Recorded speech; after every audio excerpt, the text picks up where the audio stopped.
with Jake from Jake's Custom Game Calls, and now we're going to start going through each of the different types of calls that he's made.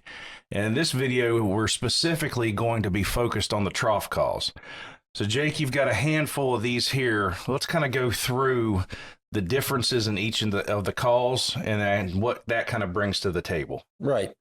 So the first one I'll talk about here is this is a 1.5 inch tall, 4-inch long trough call. It's made out of poplar. This call here does not feature a soundboard. The soundboard's built with just the roundings of the internal of the wood. But this is the largest call we make. It produces a unique sound. And this one right now, this is kind of made to order. I don't make a lot of these. This is, if you want one of these, I'll make you one, but I only make these, just a few at a time. Just because it's not a standard design that and you prefer, and something you mentioned in the previous video was the portability of that call versus the other. Right. I find that people like these. You get a lot of great sounds out of these smaller calls, and they fit better in your pocket. So that's. But if you were interested in this, because this will give you a bigger sound, I can make these. I personally carry this call with me when I hunt. I like this call, so I will make you one. That's just something I don't keep on hand. Now, I know that you have the Etsy site to where you sell a lot of these. Are people able to contact you through the Etsy site to request anything? Yeah, there's messaging on there, and then there's also an email address for the call shop on there. Okay, so they'll be able to contact you if they want a specialized order. Yep. Okay, good. All right, so you've got that one. Now let's go into your main design here. Yep, so this is the first main design I had, if you will. This is... The main difference between this and then the main variant I make now is this one's just a little bit wider, and the pedestal is integrated under the bottom. So this is two pieces of wood, and then there's a soundboard in here, and then on this call it happens to be acrylic, Pennsylvania slate and channel here. And then also this, if you notice, the slate is flush with this call. Yeah. So this is kind of the second design I offer. It's kind of an in-between the slim, the streamlined version and the first variant I make. It offers a different sound. I like all of them. So it's hard for me to say which one's best because they all have pros and cons. But this one is just, it's 3/4 of an inch, maybe an inch tall. And it's just, a little bit, I was making this, I was really just trying to slim it down a little bit and make it more so fit in your pocket. As when compared to this one. But as you can see here, it's just a split seam 2-piece call. Yeah. And then for the friction surface, I offer this one also in Pennsylvania slate, red slate, and this is one that I have a few on hand of, and I still do make these every now and again. So here's a question for you. Yes, and sir. Maybe some of our listeners and watchers of the video may be wondering themselves, because I've only turkey hunted once. And so when you're calling something in and you're wanting a specific sound, is it the region that you're going to hunt in that dictates the tone that you're looking for, or what is it that leads to maybe deciding to use one call versus the other? Really, in my experience, it's just been different birds prefer different calls. Okay. And when you're out there, it's nice to have a few different cards in the game, I guess, tricks up your sleeve. Okay. Last year I threw 4 or 5 different calls at the turkey. I ended up killing, and the one specific call I used at the end was really he liked that one and came into it. So it's okay. It's just, it seems to be bird dependent. You don't know until you go. Okay.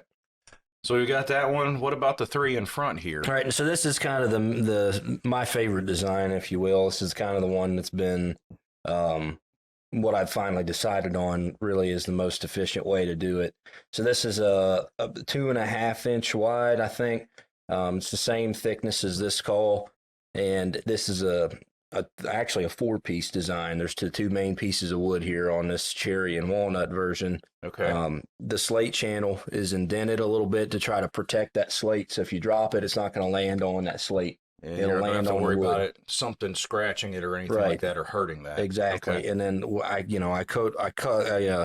clear coat all my calls with an outdoor acrylic after sealing it with teak oil. So this is going to be completely waterproof. It's not going to deaden, and then that finish I use will protect that wood. So if you do drop it, your slate's protected, and you'll really just trip off that clear coat. But Yeah, so this features a soundboard. I don't know if you can see it in there. Yeah. That is glued on, and it sits on its own pedestal that I make, that's not routed into this wood. So it's its own pedestal, and I switch up the woods on that pedestal to get different tones as Okay. well. And then on these three calls, this call here is a walnut and cherry, and it's got the Pennsylvania slate. Okay. This is a walnut and cherry again, and this is a red slate. And I really like this red slate. You give a different tone. It gives a more raspy sound, and you can also get a more young hen sound out of it too. It's just a really easy, and actually I find it a little easier to play. Okay. Now, I'm not saying the Pennsylvania slate's hard, but it's just a little easier. And then this is kind of following along the same design, although the wood thicknesses on the sides are a little different. The overall dimensions are the same, but this is an ash over ash call, so it's just all ash and Pennsylvania slate. And then I did bring one that is not finished yet, so I apologize that this is just bare wood, but this slate material here is what they call green slate.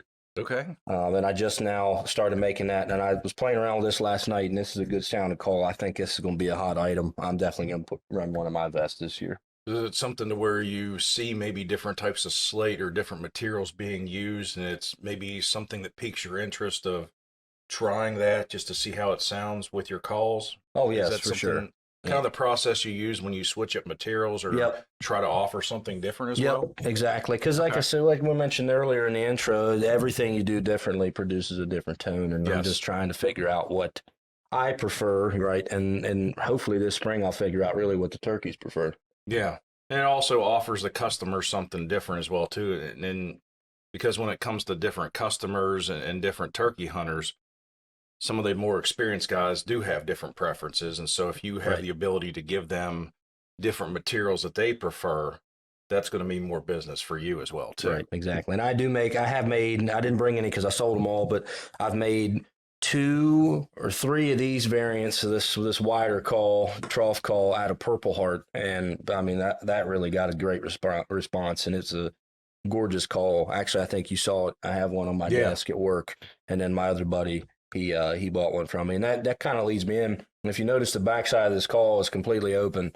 And usually, I'll run my logo there with the laser engraver, but I can laser engrave things on there. If anybody's interested in that, if I did a picture for one of my friends of him and his buddy, or him and his son, excuse me, when he killed his first deer, and he wanted that picture on the back. Yeah. So I do have the ability to laser engrave images onto this, or logos, or whatever you want on your call. If it's just a name, you see I put pop box on the side of that, 'cause that's Yeah. what I call that one. I do these feathers on it, and then the logo with the turkey on the back. Yeah, of this and- one. That's and on all the- done in house by me. Okay. So if you have, say, you want to get a picture of you and your hunting buddy on there, and high contrast pictures work the best, but I can definitely do that for you. And then on the other side, you have your name on it as well too. That's so true, you yep. could custom and you can put your name on it that way. If you've got someone that's got you're out hunting with someone that's using some of your calls as well too, you can differentiate as to whose is whose. That's Yeah. true. Especially with customization. It's the Pop Box 2 or the large trough call.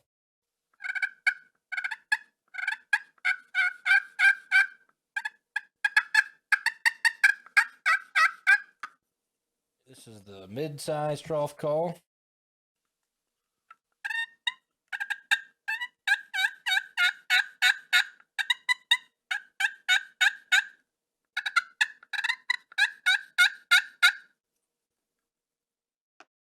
This is the cherry over walnut PA slate production trough call here.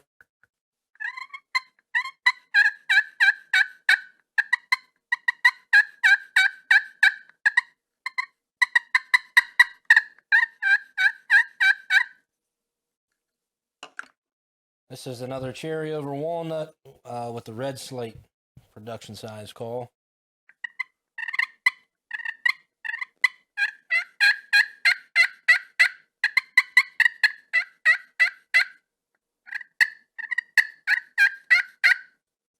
And this is the ash and gray slate production size trough call.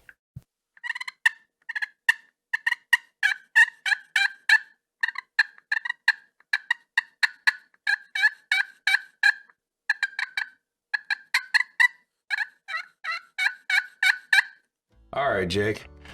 thanks everybody for watching again. This has been a great overview of the Trough call, and we'll start getting into more of these as well too in the next video. Again, if you want to get a hold of Jake and get an idea of what he has available, please go to his Etsy site under Jake's Custom Calls.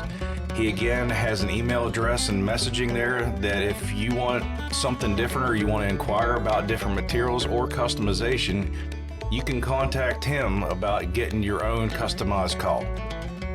Again, this has been a production of OV3 Media LLC, and we'll see you on the next video. Thanks, Chad. Yep. This is a production of OV3 Media LLC.